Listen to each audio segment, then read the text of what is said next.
Allah ganti masih terus. Kita beri, masih Allah terus ganti. Itulah dahsyatnya sedekah. Jangan lupa like sama subrek. Dan 4 hal yang menjaminkan banyak rizki, bukan memudahkan rizki. Kalau Bapak Ibu hafal, 4 hal bukan menjaminkan rizki, bukan memudahkan rizki, tidak. 4 hal mendatangkan rizki kemari. Bukan Allah kasih kemudahan berarti kita berjalan mencari rizki Allah kasih, tidak. Bukan dikasih kemudahan, tapi di mana saja kita ada, posisi kita di mana saja, Allah datangkan rizki kepada kita. Yang pertama, qiyamul lail, salat malam. Yang kedua, berbanyak istighfar waktu sahur. Waktu sahur kapan? Kira-kira 30 menit sebelum azan. Disitulah Allah sendiri memuji, Allah bangga dan senang terhadap orang yang sahur. Sampai ulama berkata, tidak ada ibadah yang terbaik di waktu sahur selain istighfar. Jadi 4 hal yang mendatangkan rizki, bukan kita mencarinya, dia yang datang kemari. Apalagi saat mencari lebih mudah. Qiyamul lail, salat malam. Qiyam artinya berdiri, berarti lama. Saking lama berdiri dikaitkan jadi qiyamul lail. Yang kedua, berbanyak istighfar. Yang ketiga, sebenarnya bukan istilah berbanyak sedekah. Kadang-kadang orang bersedekah 100 juta, udah saya sudah bersedekah 100 juta. Bukan itu. Bukan yang dimaksud berbanyak sedekah itu dari sisi uang itu banyak atau sedikit, bukan. Yang dimaksud rahasia sedekah, ta'ahudus sedekah, istiqamah bersedekah. Itu tidak menjadi masalah besar maupun kecil. Itu tidak menjadi masalah, karena bagi Allah tidak ada artinya besar maupun kecil. Kita tidak memberikan kepada Allah, karena Allah maha kaya. Tapi rahasia sedekah itu kita terus menerus sedekah, siang pagi malam, siang pagi malam, pagi besok terus, minggu depan, tidak pernah berhenti. Setiap ada kesempatan selalu kita membawa sedekah. Itu namanya ta'ahudus sedekah. Ta'ahud kalau dalam bahasa sebuah janjian, seolah-olah kita ada kontrak kerjasama antara diri dan sedekah. Jadi tidak boleh terlepas dari perjanjian, seolah-olah kita menghormati perjanjian. Kita beri, Allah ganti berkah sedekah. Kita beri lagi, Allah ganti masih terus. Kita beri, masih Allah terus ganti. Itulah dahsyatnya sedekah. Jangan nunggu hari tertentu, bulan tertentu, malam tertentu kita bersedekah. Jangan. Setiap kita merasa ada berita baik, ada berita maupun ada berita buruk yang menyakiti perasaan kita di rumah tangga kita, anak kita, suami kita, istri kita, apapun, langsung segera sedekah. Disitulah rahasianya. Terus yang keempat, zikir, berzikir pagi hari dan sore hari. Berzikir pagi hari dan sore hari. Yang subscribe semoga rezekinya berlimpah, amin. Allahu la ilaha illa huwal hayyul qayyum la ta'khudhuhu sinatun wa la nawm lahu ma fis samawati wa ma fil ardi man dhalladhi yashfa'u 'indahu يعلم ما بين أيديهم وما خلفهم ولا يحيطون بشيء من علمه إلا بما شاء وسع كرسيه السماوات والأرض ولا يؤوده حفظهما وهو العلي العظيم.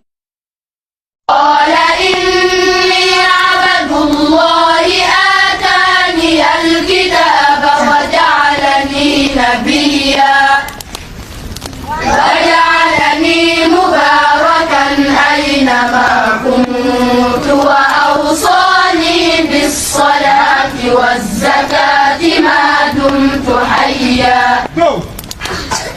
وبرا بوالدتي ولم يجعلني جبارا شقيا والسلام علي يوم ولدت ويوم أموت ويوم أبعث حيا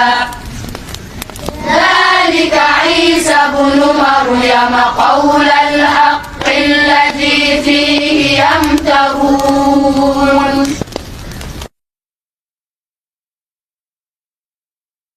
Ingat jangan lupa subscribe dan like ya teman-teman. Paham? 4 amalan. Tolong diperhatikan. Yang pertama, syukuri nikmat Allah terhadap umur kita yang masih sehat walafiat sampai ketemu bulan puasa. Kita bersyukur. Harus Bapak Ibu merasakan Anda bertemu bulan puasa dan masih bisa berpuasa. Wallahi, demi Allah itu nikmat yang besar. Allah masih memberikan kita kesempatan untuk sama-sama bisa nikmati bulan Ramadan. Syukur. Yang kedua, kalau sepanjang tahun kita terbiasa menjadi masbuk, saya mohon selama 30 hari kita berjanji sama Allah tidak boleh masbuk lagi. Jaga salat berjamaah, jaga salat dengan takbirah ihram, takbirah pertama sama imam.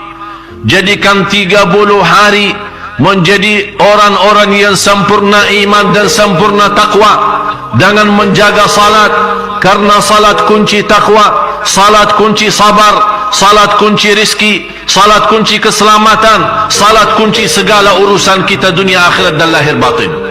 Kalau selama sepanjang tahun kita cukup lalai dari salat, terutama salat subuh, yang saya harapkan mudah-mudahan bulan Ramadan terutama salat subuh kita insyaAllah menjadi makmur seperti salat Jumat.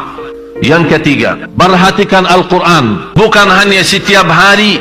Kalau di antara Bapak Ibu bisa setiap hari, saya mohon di bulan Ramadan ini berusaha sebanyak-banyaknya baca Quran. Begitu Anda berhenti baca Al-Quran, kemana-mana Anda berjalan, jangan berhenti menyebut nama Allah, berzikir kepada Allah subhanahu wa ta'ala.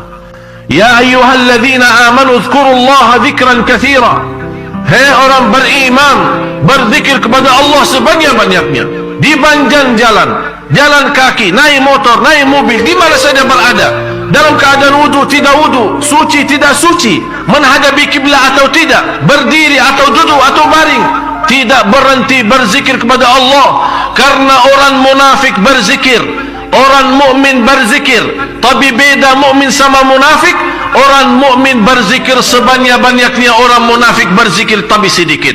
Wala yadhkuruna Allah illa qalila. Kalau kita termasuk sedikit berzikir, dikhawatirkan jadi orang munafik. Tapi kalau banyak berzikir, insyaallah menjadi tanda sempurna iman. Yang terakhir, yang keempat, menjaga sedekah, apalagi salat subuh. Rasulullah sallallahu alaihi wasallam ajwada ma yakunu fi Ramadan. Rasul kedermawannya sepanjang tahun, jauh lebih kedermawannya terlihat di bulan Ramadan. Dikenal Rasulullah tidak pernah menolak. Sampai dalam sejarahnya, kalau ada orang minta bajunya, Rasul lepaskan bajunya dan memberikan kepada orang yang minta. Rasulullah sallallahu alaihi wasallam apapun begitu dermawannya sampai Rasulullah SAW marah pernah sekali sama Aisyah radhiyallahu anha. Ada beberapa dinar yang masih tersimpan di dalam rumahnya. Rasul menyuruh Siti Aisyah sedekahin kepada orang yang butuh. Begitu Rasul pulang dari masjid, kata Rasul kepada Aisyah, gimana istriku, sudah bersedekah dinar-dinar yang ada di rumah? Kata Siti Aisyah, aku lupa. Ke Rasulullah marah, saya tidak mau tidur di rumah saya, apalagi di bulan Ramadan masih ada harta di rumah. Cuma bayangkan, jangan Bapak Ibu habisin uangnya di rumah ya. Simpan-simpan aja ada boleh. Sebagian bagi, sebagian simpan. Kita tidak bisa seperti Rasul menghabiskan semuanya. Oleh karena itu, jadikan Ramadan menjadi saksi baik di hadapan Allah dalam hal sedekah kita. Rasulullah sepanjang tahun dermawan, tapi di bulan Ramadan dermawannya perlipat ganda. Kita sama-sama buktikan di bulan Ramadan insya Allah menjadi yang terbaik untuk kehidupan kita. Kalau memang Ramadan yang ini menjadi yang terakhir, mudah-mudahan semua amalan ibadah kita selama Ramadan diterima oleh Allah SWT. Kalau ada kekurangan di masa-masa lalu, Ramadan yang sudah lalu, InsyaAllah kita mampu dikuatkan oleh Allah lahir batin agar kita masih bisa mempenuhi kewajiban kita di bulan Ramadan. Apa yang harus kita berikan untuk Ramadan? Demi Allah, Bapak Ibu, kalau kita bisa berbicara sama orang yang sudah wafat, yang sudah dipanggil oleh Allah duluan, kita bisa berkomunikasi dengan mereka. Kalau mereka punya harapan, kalau kita bertanya, apa yang diharapkan oleh kalian? Orang yang sudah mati mengharapkan satu, kembali ke dunia untuk menambah sujud, menambah amal saleh, menambah sedekah, menambah salat malam, apalagi masuk Ramadan, menambah puasa Ramadan, menambah salat tarawih, dan menambah banyak amalan-amalan yang lain. Tidak ada orang yang sudah masuk di alam kubur, yang sudah lihat sendiri posisi kuburnya sempit dan gelap, menghadapi mungkar nakir. Tidak ada kemungkinan dia harap kembali ke dunia untuk menambah kekayaan, atau menambah ilmu, atau menambah jabatan, atau menambah keluarga dan keturunan. Tidak, karena dia sudah tahu dan Allah lihatkan dengan mata sendiri apa itu kebenaran, apa itu surga, apa itu neraka, apa itu kubur, dan apa itu mungkar nakir. Begitu dia lihat dengan mata sendiri, dia tidak akan harap dunia, dia harap kembali. Ya Allah, kembalikan ke dunia supaya saya bisa menambah amal saleh. Tapi apakah dengan harapan yang baik ini bisa terkabul? Tapi bagi Bapak Ibu masih bisa terkabul, karena kita masih dalam kesempatan. Jangan sampai kita besok masuk kubur masih kita ingin, ya Allah, kasih waktu saya sebentar, biarpun 1 hari, biar saya jadikan 24 jam amal saleh. Ini kesempatannya. Bulan Ramadan yang terakhir, bulan Ramadan kita jadi hamba Allah lahir batin. Bulan Ramadan ini kita buktikan, qul inna salati wa nusuki wa mahyaya wa mamati lillahi rabbil alamin. Like dan subscribe, semoga doa kita semua dikabulkan Allah. Terima kasih.